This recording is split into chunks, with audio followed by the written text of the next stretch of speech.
Cruz and Jolie. Narc psychopaths combine. Hello, I'm H.G. Tudor. I have explained on other occasions what happens when two narcissists come together, and they often come together. They can come together in a romantic relationship. They might come together in a friendship. They might function within a family. For instance, my own family has plenty of narcissists within it who regularly end up interacting with one another. There might be instances where two narcissists come across one another in a business or social setting, and the outcome is either collision or cementation.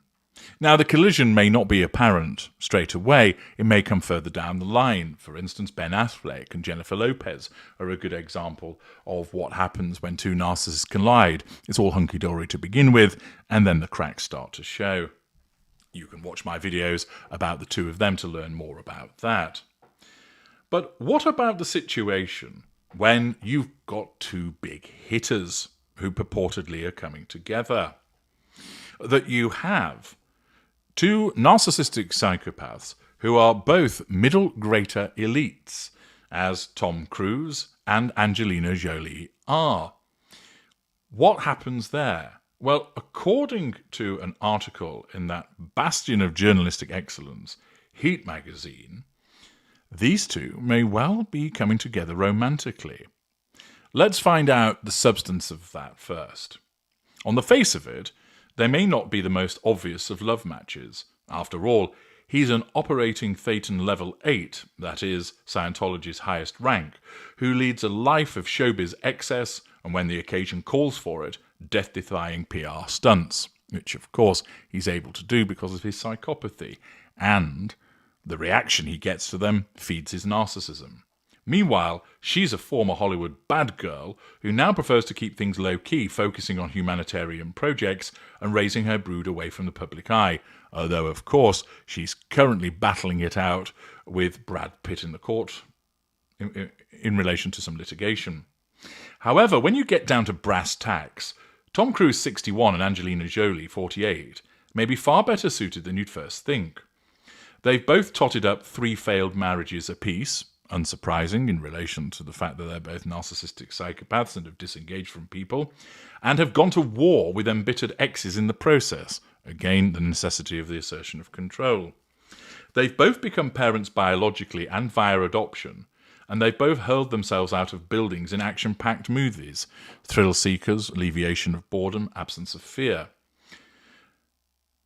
Before Angelina Jolie played CIA agent Evelyn Salt in the 2010 film Salt, the role was even offered to Tom Cruise.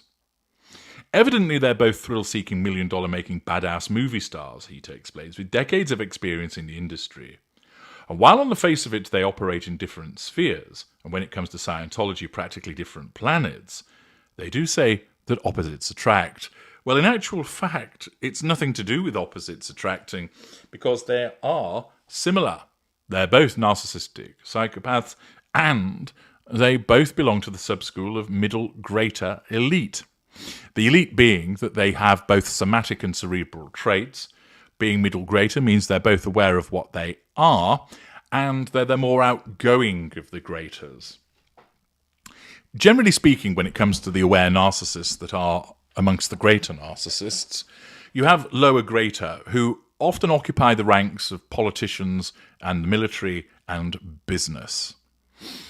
They tend to be the iron fist in the velvet glove, effective, like to court a degree of fame or infamy, which of course provides them with fuel, but their machinations are linked to taking over countries, to dominating countries economically, to carving a path for themselves politically.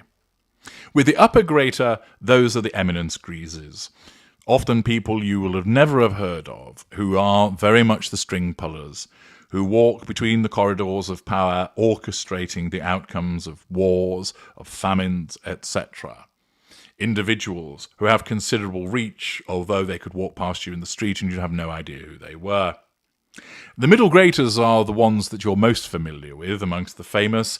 This is where the entertainers, the pop stars, the footballers, the actors and the actresses, the rock stars, can be found that are of that ilk. They court fame. It feeds them in terms of the fuel, and they are more outgoing, often portraying themselves in a philanthropic mode also. Something which accords naturally with Angelina Jolie and to an extent with Tom Cruise. Thus, to suggest that opposites attract isn't accurate. In actual fact, they're pretty similar. According to insiders, Tom Cruise is adamant that Angelina may just be his perfect match. And while she might have dismissed his advances in the past, she's now not totally ruling it out. The fact that he's in a long-running feud with her ex, Brad Pitt, makes the idea just that much sweeter. The enemy of my enemy is my friend, of course. The notion that Tom and Angelina would get together romantically might sound a little bit out there to some people, but it really wouldn't surprise a lot of their mutual friends, says an insider close to the Top Gun actor, who split from his most recent girlfriend, Russian socialite Elsa Karyowa, last month after less than a year together. Disengagement. And lately, she seemed a lot more open to getting to know him socially too. This is talking about Jolie. He raves about her intellect, flattery, and what a strong and impressive woman she is. Flattery. He loves that she's never really conformed with the Hollywood BS and has found a way to carve her own niche. Plus, they're both such superstars. Only a handful of people can truly understand the life they live. Or, in other words, they both know what they are and they recognise what the other is, and therefore they can accommodate that. Despite his failed former marriages to Mimi Rogers, Nicole Kidman and Katie Holmes, plus high-profile relationships with the likes of Cher and Penelope Cruz, Tom has apparently never lost his faith in love. Well, that's, of course, the image that he portrays. Indeed, he'd reportedly been on a mission to find his everlasting special someone ever since splitting from Katie in 2012. Meanwhile, mum of six Angelina, who was also previously married to Johnny Lee Miller and Billy Bob Thornton, has been demonstrably averse to dating ever again since her 10-year relationship with Brad Pitt crashed and burned in 2016. The two have been locked in a bitter war over custody and assets ever since. See my series about Angelina Jolie for more in relation to that. Last year, Ange, who was famous for her wild past before she became a mum, said in an interview that she was in transition as a person, adding, "I don't feel like I've been myself for a decade." However, as her children are now getting older and more independent, insiders say she's ready to embrace the next stage of her life, and, for the first time in a long time, that might include letting love back in. We're told that Tom is biding his time and treading lightly nearby, ready to make his move. So far, he's keeping things friendly and professional, our source reveals.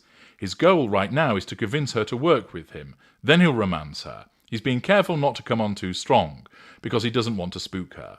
Time will tell if he can take things out of the friend zone, but that is very much his goal, and a lot of people think he'll make it happen eventually. While the pair have yet to work together, they've found some common ground in recent months thanks to Angelina's new project, a musical version of The Outsiders. The actress is currently producing the Broadway show, which is an adaptation of the 1983 film that made Tom famous, meaning they have a lot to discuss when they do get together. We're told that Tom reached out to Ange to offer her any help that he could with the show, and she was very receptive. Now Tom is convinced that this could be a really good time for them to take their friendship to the next level. As for their differing views on religion, our source tells us that while Tom has been insistent on his partner's involvement with Scientology in the past, he's not been quite so evangelical this time around. In other words, he recognises that he wouldn't be able to force Angelina Jolie to bend to his will in that regard. But he recognises, of course, that there are considerable other benefits with the two of them getting together. Thus, Heat magazine suggests that it's a bit of a slowly catchy monkey scenario, but that the worlds of Cruz and Jolie may well combine. This wouldn't be a collision, but rather both parties knowing what they are and recognising what the other is, would willingly see the opportunities of the whole being greater than the sum of its parts. The fact is, both are successful, both are wealthy, both are well known, and therefore there wouldn't be envy aspect that might occur within a less balanced relationship.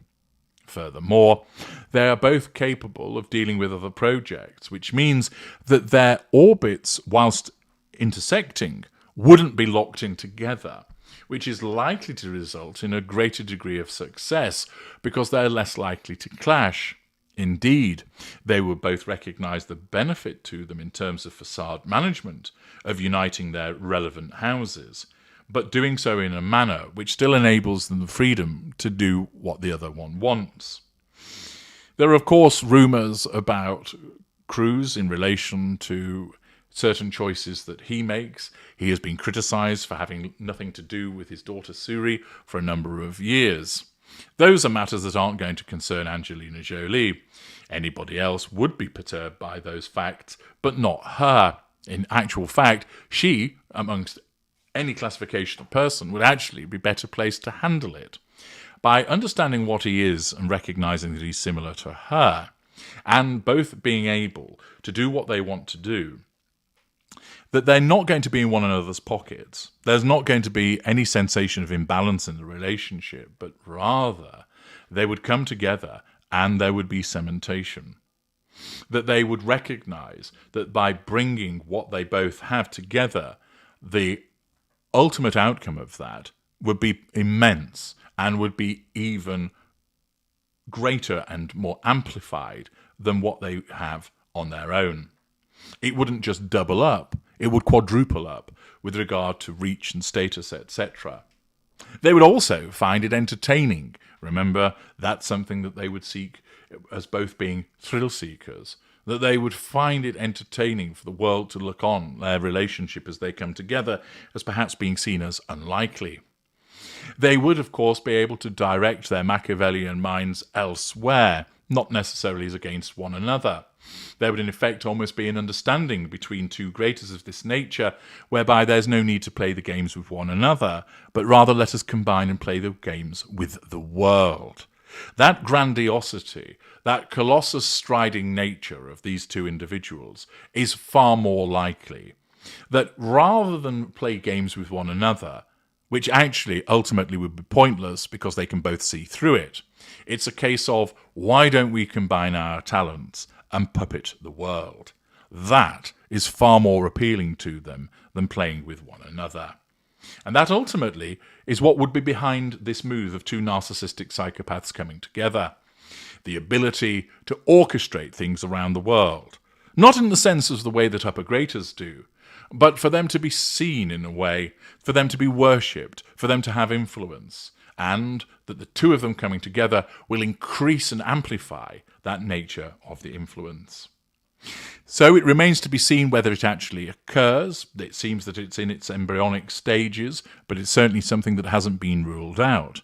And certainly given the nature of what they are, the cementation that will occur between them is something that's likely to be appealing to both of them. I'm H.G. Tudor. Thank you for listening.